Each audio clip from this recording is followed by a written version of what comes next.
तो इसके ये पैनल छोड़ के ही अपने को इतनी जगह में अपने को पूरे टोटल पैनल्स अपने को कवर करने हैं। वो स्पेसिफिक जनरेशन अपन पर डे के हिसाब से भी कैलकुलेट कर सकते हैं, पर मंथ भी कैलकुलेट कर सकते हैं, पर ईयर भी कैलकुलेट कर सकते हैं। डिफ्यूज इरेडिएशन मतलब जो वेस्टेज गए, जो यूज में नहीं आए हुए, अपने जो काम की है वो ये एनर्जी है, ऐसी एनर्जी कि इस जनवरी महीने में अपने को कितना मिलना है, फरवरी में कितना है, मार्च अप टू दिसंबर। तो इसमें आपको दिख जाएगा कि यहाँ पे अपन इस जगह में अपन पैनल्स माउंट कर सकते हैं। अभी सोलर सिस्टम में कौन कौन से लॉसेस है और वो कितने कितने परसेंट है, वो अकॉर्डिंग टू साइट कंडीशन के हिसाब से अपने को डालना पड़ता है।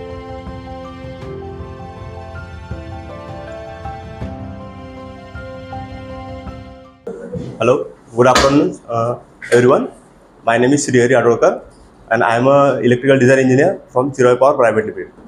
Today, I am explaining the solar lab report. Solar lab report अपन ये करने वाले हैं, एक्सप्लेन करने वाला हो, जिसमें कि ये टोटल जो है ये 15 पेज का पूरा टोटल अपना लगभग रिपोर्ट बन जाता है। उसमें फर्स्ट पेज है जो टाइटल पेज है, जिसमें कंपनी का नाम आ जाएगा जिसके लिए अपन सोलर लैब रिपोर्ट अपन बना रहे हैं। उसके ऊपर उनका एड्रेस, लैटिट्यूड, लॉन्गिट्यूड और कितने किलोवाट का सोलर सिस्टम बन रहा है वो। नीचे यहाँ पे क्लाइंट का नेम्स वगैरह आ जाता है और कौन सा कंपनी अपना बना है उसके साथ लोगो और कंपनी डिटेल आ जाता है। इसमें एक और है, जो अगर अपन ऑनलाइन अगर ये देखते हैं पीडीएफ, तो उसमें एक व्यू आ जाता है 3D व्यू।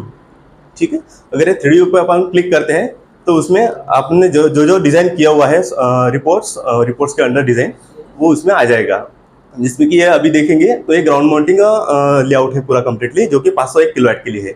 अगर हम उसको रोटेट करेंगे तो उसका स्ट्रक्चर्स, पैनल लेआउट कैसा है, उसका नियर अबाउट्स क्या क्या है, मतलब पेड्स है, कौन से टाइप के पेड्स है, वो सब कुछ आ जाएगा। इन्वर्टर्स लोकेशंस क्या है, स्ट्रक्चर कैसे दिख जाए। इसमें अभी नॉर्मल स्ट्रक्चर अपन ने जो अपन यूज़ करते हैं इसके लिए, वो अपन ने दिखा हुआ है। अभी इसमें और एक है कि यहाँ पे ये 4 टैब्स है। ये 4 टैब्स में पहला एक कहते हैं सिस्टम साइज, मीन्स 501 किलोवाट के लिए अपन ने डिज़ाइन किया हुआ है। उसका जो एनुअल प्रोडक्शन है वो इसमें कैलकुलेट होके आ जाएगा, पूरा डेटा उसमें कैलकुलेट करके। उसके बाद इसका नेट प्रेजेंट वैल्यू और पेबैक पीरियड, मतलब सपोज जो भी कॉस्टिंग होगी वो 3 साल और 7 महीने के अंदर अंदर अपना जो प्रोजेक्ट है वो फ्री ऑफ कॉस्ट हो जाएगा। मतलब आफ्टर जो इलेक्ट्रिसिटी है वो अपन फ्री ऑफ कॉस्ट अपन यूज़ कर सकते हैं इंडस्ट्रीज के लिए। इसके बाद में ये जो 3D व्यू है, इसमें आपने 2 टैब दिखाई देंगे यहाँ पे, शेडिंग इफेक्ट्स। शेडिंग इफेक्ट में ऐसा कि ये जो है, ये 2 टैब्स है, ये अपना सोलर का जो सनपाथ है वो सनपाथ कैसे ट्रैवल करता है मंथ वाइज, टाइम वाइज, वो उसमें दिख जाएगा। जैसे कि सपोज अभी और उसके अकॉर्डिंग उसकी जो शैडोज है वो कैसे ट्रैवल करते हैं वो अपने 3D व्यू में अपने को दिख जाएगा। तो ये है टाइम अभी जैसा कि अपना जो सन पाथ है सवेरे 6 बजे से शाम को 6 या 7 बजे तक का अपना सनपाथ ट्रैवल करता रहेगा। तो अगर ये ट्रैवलिंग करेंगे तो आपको दिख जाएगा कि ये शैडो कैसी कैसी वेरी होती जा रही है, मतलब ईस्ट टू वेस्ट वो वेरी होती जाएंगी। सर नीचे एक क्विक व्यू है। एक क्विक व्यू में 4 टैब है। एक 21 जून है और दूसरा है 21 दिसंबर 21 जून। ये है साल का सबसे बड़ा दिन रहता है। ठीक है, तो उसमें जो शैडो है सबसे मिनिमम शैडो रहती है। और जो 21 दिसंबर है ये सबसे छोटा दिन रहता है। मतलब उस दिन क्या होता है कि जो सन है, अपना सूरज है, वो दक्षिणायन से उत्तरायण में चला जाता है। ठीक है, तो उस दिन वो दिन सबसे छोटा रहता है और शैडो एकदम मैक्सिमम रहती है। तो इस दिन इसीलिए टैब अपने सिलेक्ट किया हुआ है। रैंडमली अपन कोई भी टैब सिलेक्ट कर सकते हैं, वो सॉफ्टवेयर में जाके अपन कर सकते हैं, लेकिन ये इसलिए कि इसमें सबसे ज़्यादा शैडो आपको दिखाई देगी। तो उतना जगह, मतलब इसके आगे शैडो अपनी ट्रैवल नहीं होंगी उस जगह पे, तो उतना जगह छोड़ के अभी अपने को पूरा पैनल्स वगैरह अपन लेआउट माउंट करेंगे ताकि किसी तरह की शैडो उसके ऊपर ना आ सके। ठीक है, जैसा अगर आप देखेंगे 21 जून को अगर 9 बजे अगर करते हैं तो ये जो शैडो है एकदम लगभग पैनल्स के आसपास ही घूम रही है, उसकी शैडो कहीं की भी नहीं जा रही। अगर 5 बजे करते हैं तो थोड़ा सा ये जो पेड्स है उसकी शैडो थोड़ा सा पैनल्स के ऊपर आ जाएगी। तो मतलब इतना जो एरिया अपने को छोड़ देना पड़ेगा। ठीक है, या तो फिर ये जो ट्रीज की जो लेवल है वो अपने को कम करनी पड़ेगी। ठीक है, अगर अपन 21 दिसंबर को 9 बजे करते हैं तो अभी इस साइड से थोड़ा सा शैडो कम है, मतलब पेड़ है ही नहीं, ये सामने से पेड़ है। और यहाँ पे जो है दिसंबर महीने में क्या होता है कि जो सूरज है वो एकदम साउथ टिल्टेड हो जाता है, तो सामने से भी थोड़ी बहुत शैडो उसकी आती है। तो ये जो शैडो आपको दिख रही है सामने वाले जो पेड़ से, उसकी शैडो अब यहाँ पे आ जाएगी। और अगर अपन 4 बजे का अगर देखते हैं तो ये जो शैडो है वो मैक्सिमम यहाँ तक आएगी। इसके ऊपर पूरे साल में इसके ऊपर उसके आगे शैडो जाने वाली नहीं है। तो इसके ये पैनल छोड़ के ही अपने को इतनी जगह में अपने को पूरे टोटल पैनल्स अपने को कवर करने हैं। ओके, ये है सिस्टम मैट्रिक्स। इसमें 3 टैब है। पहला है एनुअल प्रोडक्शन, दूसरा है परफॉर्मेंस रेशियो एंड थर्ड है स्पेसिफिक जनरेशन। ओके, तो एनुअल प्रोडक्शन मीन्स 501 किलोवाट का जो सिस्टम अपन ने कैलकुलेट किया है, तो ये साल में 785 मेगावाट यूनिट्स अपने को जनरेट करके देने वाला है। ठीक है, और इसका जो परफॉर्मेंस रेशियो रहने वाला है वो 81.20% रहने वाला है। अगर ये परफॉर्मेंस, जैसा कि सर ने सवेरे बताया कि परफॉर्मेंस रेशियो अगर नॉर्मली अगर 80% के ऊपर दिखता है कस्टमर को, तो वैसे भी वो एक्सेप्टेबल रहता है। तो इसका जो परफॉर्मेंस रेशियो 81% है, क्योंकि ग्राउंड माउंटेड है, और इसमें अपन ने जो पैनल यूज किए वो बाइफेशियल मॉडल यूज किए हुए हैं। दूसरा इसका है स्पेसिफिक जनरेशन। स्पेसिफिक जनरेशन मतलब पर किलोवाट पर ईयर जनरेशन। वो स्पेसिफिक जनरेशन अपन पर डे के हिसाब से भी कैलकुलेट कर सकते हैं, पर मंथ भी कैलकुलेट कर सकते हैं, पर ईयर भी कैलकुलेट कर सकते हैं। तो उसमें जो टाइम पीरियड है वो मल्टीप्लाई करना पड़ेगा। अगर पर डे करना है तो मल्टीप्लाइड बाय 12, मंथ का करना है तो मल्टीप्लाइड बाय 30 डेज, और अगर ईयर करना है तो मल्टीप्लाइड बाय 12 मंथ्स करने पड़ेंगे। ठीक है, तो ये पर किलोवाट पर किलोवाट आवर पर केडब्ल्यू पर ईयर, ये हो गई स्पेसिफिक जनरेशन। यह है उसका 1567। एक ग्राउंड माउंटिंग हिसाब से बहुत अच्छा स्पेसिफिक जनरेशन है। ठीक है, उसके बाद में यहाँ पे आता है मॉड्यूल नेम प्लेट, मतलब मॉड्यूल्स जो अपन ने यूज किए हुए। यहाँ पे अपन ने मॉड्यूल 575 वाट पीक के वारे के मॉड्यूल यूज किए हुए। तो 501 किलोवाट के लिए जितने में आते हैं मल्टीप्लाई करने के बाद में इसका पूरा 500 किलोवाट आ गया। उसके बाद में अपन जो ओवरलोडिंग का अभी बोल रहे थे कि अपन पैनल के ऊपर कितना ओवरलोड कर सकते हैं, तो अपन 400 किलोवाट के इन्वर्टर्स लगा रहे। तो AC टू DC जो कन्वर्जन है वो 25 है, मतलब 25% अपन ओवरलोड अपन ऑलरेडी कर रहे हैं इस इन्वर्टर को। और ये जो वेदर डेटा है, इसमें 2-3 टाइप के वेदर डेटा, ये है मीटियोनॉर्म्स है। ऐसे ही एक नासा का है, एक इसरो का भी है, और एक इनका भी है, सॉरी PVSys का जो जिनेवा का है, वो एक ऐसे 4 है। तो उसमें का मीटियोनॉर्म जनरली अपन साउथ एशिया के लिए अपन मीटियोनॉर्म यूज करते हैं जनरली वेदर फोरकास्ट। ये है सिस्टम प्राइसिंग। अभी तो मैंने एक रैंडमली 40,000 पर किलोवाट के हिसाब से मैंने सिस्टम में डाली है, प्लस 13.8% GST के हिसाब से एक कैलकुलेट होकर आएगा। यह है एस्टिमेटेड सेविंग। तो इसमें टोटल अभी जो अपन सिस्टम कैलकुलेट करते हैं पूरा, तो 25 साल के लिए अपन कैलकुलेट करते हैं। ठीक है, तो जब भी आप डिटेल ROI शीट अगर सर से अपन लेंगे डेटा, तो सर आपको समझा देंगे। लेकिन ये एक छोटा सा ROI की जैसा ही है, ये छोटा सा। तो इसमें क्या है कि 3 टैब है। एक टोटल सेविंग है, पेबैक पीरियड है, और internal rate of return. Means solar से अपने को कितना रिटर्न ऑफ इन्वेस्टमेंट मिलने वाला है 25 साल में, तो वो मिलने वाला अपने को 29.35%। ठीक है, और जो पेबैक पीरियड है 3 years and 7 months है। मतलब जो अपन सिस्टम इम्प्लीमेंट कर रहे हैं इसके ऊपर जो कॉस्टिंग इम्प्लीमेंट कर रहे हैं, तो वो कॉस्टिंग अपने आने वाले 3 साल और 7 महीने के अंदर है अपने इस कॉस्टिंग अपने को रिटर्न में मिल जाएंगी। ठीक है, और टोटल जो 25 साल में जो सेविंग होने वाला है वो इतना होने वाला है 90 करोड़। ये उसका ग्राफ है। इसके बाद में ये प्राइसिंग दिया हुआ है 40 किलोवाट, GST, ऑफसेट और LCOC। LCOC means levelize cost of energy. Means 25 साल में अपन सोलर प्लांट के ऊपर कितना इन्वेस्टमेंट कर रहे हैं, और उसके इस हिसाब से अपने को कितना जनरेशन मिल रहा है। अगर उसका अगर रेशियो निकालेंगे तो वो आता है 1.38%। मतलब आपको जो बिजली पड़ रही है 25 साल में, वो ₹1.38 के हिसाब से अपने को पर किलोवाट सिस्टम की एनर्जी पड़ रही है। थर्ड है कंपोनेंट्स। कंपोनेंट्स में आता है कि मेनली यहाँ पे अभी ग्राउंड माउंटिंग है, तो इसीलिए सिर्फ मॉड्यूल्स, इन्वर्टर्स और स्ट्रक्चर ये दिया हुआ है। लेकिन अगर अपन शेड या अगर कुछ बदलते हैं तो उसमें आप इसमें इंक्लूड कर सकते हैं, जैसे कि रेलिंग होता है, वॉकवे है, हैंड रेल्स है, सेफ्टी रेल्स है, लैडर्स है, स्टेयर्स केस है, वो सब कुछ आप इसमें स्टेप बाय स्टेप ऐड कर सकते हैं। जैसे लाइटनिंग अरेस्टर्स है, अर्थिंग्स है, वो सब चीज़ें भी अपन इसमें डाल सकते हैं। तो एक अपना छोटा सा एक प्रपोजल ही बन जाएगा फिर उसके हिसाब से। ये पूरा 12 मंथ का है एनुअल प्रोडक्शंस कि इस जनवरी महीने में अपने को कितना मिलना है, फरवरी में कितना है, मार्च अप टू दिसंबर। और अगर अपन पूरा इनका अगर एवरेज निकालते हैं तो वो आता है 65,490 किलोवाट आवर्स पर मंथ। एक महीने में एवरेज अगर 12 मंथ का अगर अपन एवरेज निकालते हैं सब 12 का 12 महीने का, तो आपको पर मंथ इतना एवरेजली एनर्जी अपना प्रोडक्शन मिल जाता है। थर्ड है मंथली सेविंग। अगर अपन ने अगर सोलर सिस्टम लगा लिया है तो मंथली कस्टमर का कितना सेविंग होने वाला है, तो वो दे देंगे अपन। जैसे कि अभी जो करंटली जो रेट है एनर्जी का जो अपन MSCB से लेते हैं, जो रेट वो है ₹8.12। प्लस 3% अपन एक्सेलेरेशन रेट पकड़ते हैं। ठीक है, अगर वो पूरा अगर कैलकुलेशन करेंगे तो उसके हिसाब से जनवरी महीने से लेकर दिसंबर महीने तक का जो एवरेज है वो अपना 5,31,781 रुपीज़ का अपन पर मंथ सेविंग कर सकते हैं। ये है मंथली टेबल, जिसमें ये पूरा दिया हुआ है, जैसे कि जो मैंने अभी ऊपर आपको पूरा एक्सप्लेन किया। जैसे कि ये पूरा 12 मंथ का है टेबल्स। ये डायरेक्ट इरेडियंस मतलब हर एक महीने में हर एक पर मीटर स्क्वायर में कितना इरेडियंस आने वाला है, मतलब सूरज के किरणें कितने आने वाले पर मीटर स्क्वायर में, वो सब इसमें ये आ जाएगा कैलकुलेट होके। डिफ्यूज इरेडिएशन मतलब जो वेस्टेज गए, जो यूज में नहीं आए हुए, उसे बोलते हैं डिफ्यूज इरेडिएशन। उसके बाद आता है third column, effective irradiance. Effective irradiance means जो सनरेज एनर्जी में कन्वर्ट हो चुके हैं, ठीक है, उसे बोलते हैं इफेक्टिव इरेडियंस। ठीक है, उस कन्वर्ट होने के बाद में वो कन्वर्ट होगा डीसी एनर्जी में।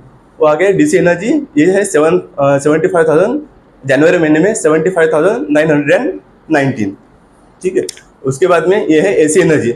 आपने जो काम की है वो ये एनर्जी है, एसी एनर्जी। मतलब इसमें क्या है कि जो आपने वेदर लॉसेस है, डीसी लॉस है, एसी लॉस है, इन्वर्टर लॉसेस है, वो सब कुछ निगलेक्ट मतलब ऐड होने के बाद में जो आउटपुट मिलेगा वो अपने को इतना मिलने वाला है। ठीक है, और उसी के हिसाब से अगर इसको अपन 5,100 का अपन ये करेंगे, डिवाइड करेंगे, तो आपको स्पेसिफिक जनरेशन मिलेगा पर मंथ का, मतलब जनवरी महीने का।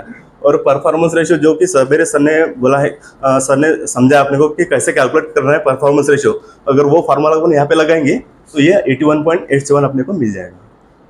जैसे कि इसमें यूज़ किया, जैसे ये लिखा है कि डायरेक्ट और इफेक्टिव इरेडियंस, एक्चुअल जनरेशन जो है डिवाइडेड बाय इरेडियंस, जो कि अपने को ये ए लेना है, effective irradiance, multiplied by module efficiency and the area of the modules. तो ये आपको परफॉर्मेंस रेशियो मिल जाएगा यहाँ पे। यह है शेडिंग एनालिसिस, जैसा आपने 3D व्यू में दिखाया है, देखा है कि उसमें दो दिखा है, एक 21 जून का देखा और एक 21 दिसंबर का दिखा है। तो वही स्लाइड्स इसमें दिखा है कि मैक्सिमम कितना शैडो ट्रैवल कर रहा है 21 जून को शाम को 5 बजे और 21 जून को सवेरे 9 बजे कितना शैडो ट्रैवल होने वाला है। सेम ऐसा ही दिसंबर महीने का आएगा कि शाम सवेरे 9 बजे कितना ट्रैवल होने वाला है और शाम को 5 बजे अपना शैडो कितना ट्रैवल होने वाला है। और इस सब का कैलकुलेशन अगर सॉफ्टवेयर में जो कैलकुलेट किया है तो वो बताता है कि टोटल 99.97% एरिया जो है वो शैडो फ्री एरिया है, क्योंकि ये जो शैडो आपको अभी दिखाई दे रही है वो ट्रैवल होने वाली शैडो है। वो एक फिक्स शैडो नहीं कि सवेरे से 6 बजे से शाम को 6 बजे तक वो फिक्स एक जगह पर रहने वाली नहीं है। तो इसीलिए जो शैडो फ्री जगह है वो 99.97% जगह यहाँ पे दिख जाएगी आपको। इसके बाद में इरेडियंस मैप है कि इरेडियंस कैसे कैसे कहाँ पे होने वाले हैं, मतलब सनलाइट डायरेक्टली कहाँ पे आने वाले हैं। जो येलो कलर का दिखाई देगा एरिया वो डायरेक्टली शैडो आने वाली है, डायरेक्टली इरेडियंस आने वाले हैं। और जो थोड़ा सा रेड मार्क या थोड़ा सा लाइट रेड दिख रहा है तो उसमें थोड़ा सा ट्रेवल्स, मतलब वो शैडो जहाँ पे रोटेट होने वाली है तो वो एरिया वहाँ पे आ जाएगा।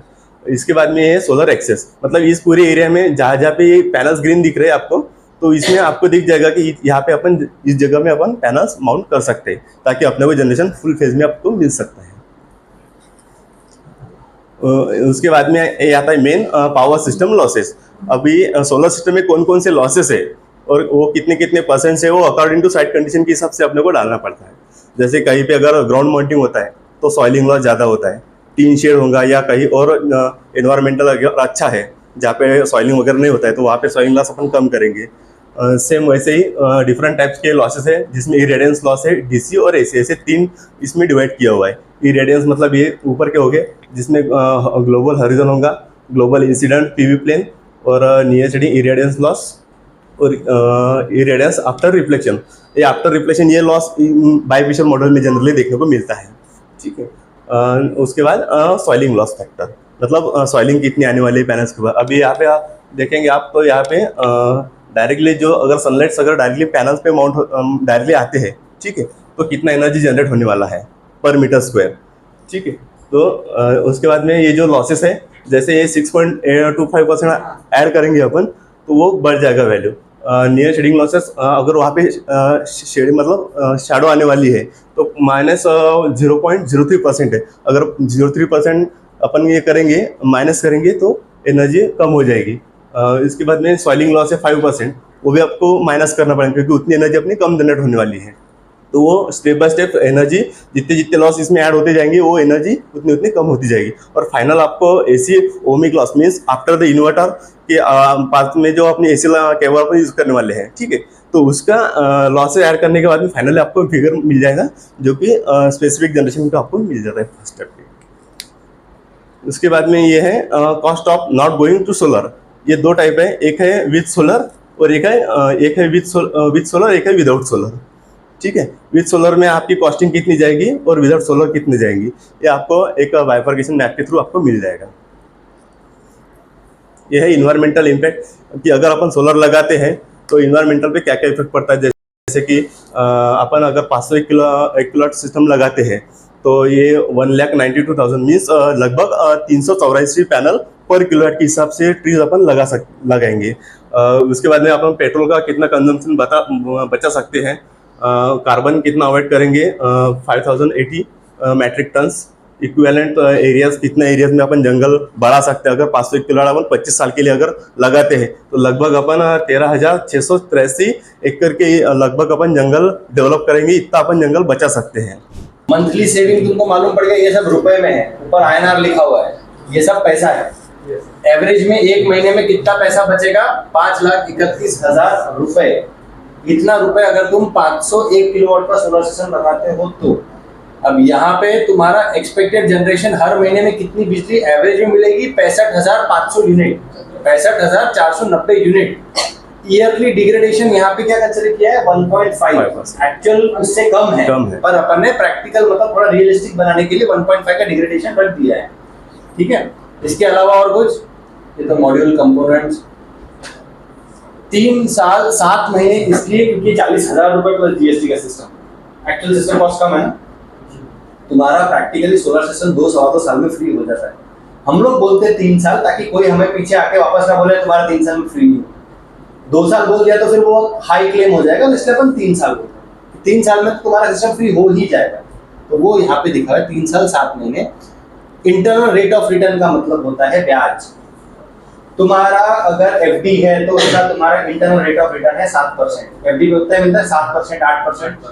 तुम्हारा अगर म्यूचुअल फंड है, तुम सिस्टमैटिक इन्वेस्टमेंट कर रहे हो, SIP का IRR कितना है, 12-13% के आसपास, वो है तुम्हारा IRR।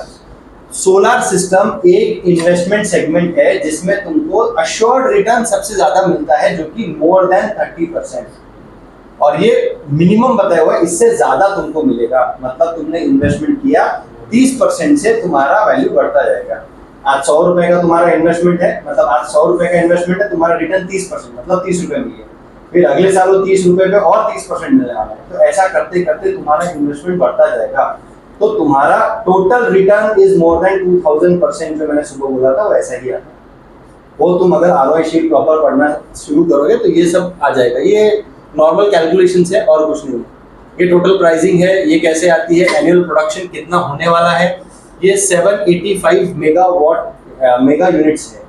इसको तुम 1000 से मल्टीप्लाई करोगे, यहाँ पे 1000 से मल्टीप्लिकेशन फैक्टर है, तो तुम्हारे यूनिट्स आएंगे। इसका मतलब 7,85,000 यूनिट्स तुम्हारे बनने वाले हैं 500 किलोवाट से। पर मेगावाट कितना है, मोर देन 15 लाख। यही हुआ ना, पर किलोवाट ये है, इसको 1000 से मल्टीप्लाई करो तो मेगावाट बन जाएगा। तो 1 मेगावाट में 15,67,000 यूनिट्स कुछ तो भी जनरेट होने वाले हैं, जो हम लोग बोलते हैं ग्राउंड माउंटेड सिस्टम में 15.5 लाख यूनिट जनरेट होते हैं, वो ये, ठीक है। एक साल में 1 मेगावाट 15.5 लाख यूनिट करता है, वैसे 1 किलोवाट 15,500 यूनिट जनरेट करता है, ठीक। और ये रिपोर्ट में कुछ समझना है तो ये रिपोर्ट तुमको अभी ग्रुप पे डाल देते हैं, इसको पढ़ो। इसमें भी बहुत सारी डिटेल्स तुमको पता चलेगी, बहुत सारे नए नए टर्म्स पता चलेंगे। ये DC-AC रेशियोज तुमको पता चल गया, AC name plate, DC name plate कितना है, मतलब DC पैनल कितने लगाए और AC के इन्वर्टर्स कितने लगाए। उसके बाद अब यहाँ पे LCOE, इसके बारे में तुमको समझना है, और इसमें लॉसेस दिया है सबसे लास्ट। हाँ, इसके अलावा भी बहुत सारे लॉसेस हैं। इसमें मिसमैच लॉस ज्यादा है। वो क्या है, थोड़ा बहुत हम लोग मैच करते हैं, हम लोग अपने हिसाब से बनाते हैं। थोड़ा बहुत ये लॉस ना हम लोग मैनिपुलेट करते हैं। अगर ये लॉस हमने आइडियल डाल दिया तो वो 1600 के ऊपर भाग जाएगा, फिर कस्टमर गला पकड़ेगा, तुम्हारा तो आए ही नहीं, क्योंकि फिर फेलियर्स भी है, कंपोनेंट एक दो दिन बंद भी होता है, बिजली का लोड शेडिंग भी होता है, उतना अपन नहीं कर सकते। तो हम लोग रियलिस्टिक करने के लिए ये लॉसेस हमने मैन्युअली थोड़ा सा ट्रिक किया है। मैनिपुलेट किया थोड़ा हाँ सा। मैनिपुलेट किया है थोड़ा सा हमने। अब यहाँ पे सॉइलिंग लॉस हमने 5% डाला है। कहाँ है तुम्हारा सॉइलिंग लॉस? ये 5%। एक्चुअली पैनल साफ रखो तो 5% सॉइलिंग लॉस नहीं होता होता है, ही नहीं। पर हम लोग डाल रहे हैं कि यार मान लिया कि तुम इतना अच्छा क्लीन नहीं करने वाले हो तो वो आ गए। समझ गया? ये बहुत सारे लॉसेस है, इससे बहुत ज्यादा लॉसेस है। जब तुम पीवीसिस्ट की रिपोर्ट पढ़ोगे, जब सीआरई तुमको पीवीसिस्ट रिपोर्ट बताएगा तो पीवीसिस्ट रिपोर्ट में लॉसेस की लिस्ट और लंबी और उससे भी ज्यादा एक्चुअल लॉसेस हो सकते हैं। तो जब हम लोग एश्योरेंस देते हैं तो हमको बहुत सारी चीजें फोरकास्टिंग करनी पड़ती है। ये भी हो सकता है, साइड पे ये भी हो सकता है, बाजू में अगर कोई आरएमसी प्लांट है, कोई सीमेंट की फैक्ट्री है, वहां से धूल मिट्टी बहुत आने वाली है, कोई स्टील प्लांट है वहां से बहुत आने वाला है, सॉइलिंग बहुत होने वाली है। ये सब चीजें हम लोग फोरकास्टिंग करके ही हम लोग जनरेशन एश्योरेंस देते हैं। तो जनरेशन एश्योरेंस हम लोग कैसे देते हैं? यही बेस हमारा, यही कैलकुलेशन। हम लोग हिस्टोरिकल 20-25 साल का डेटा ले रहे हैं, 20-25 साल में वहां वेदर कैसा था उसके हिसाब से अब हम लोग फोरकास्ट कर रहे हैं कि आगे के सालों में तुम्हारा बिजली कितना जनरेट होगा। That is generation forecast. ठीक, क्लियर हो गया?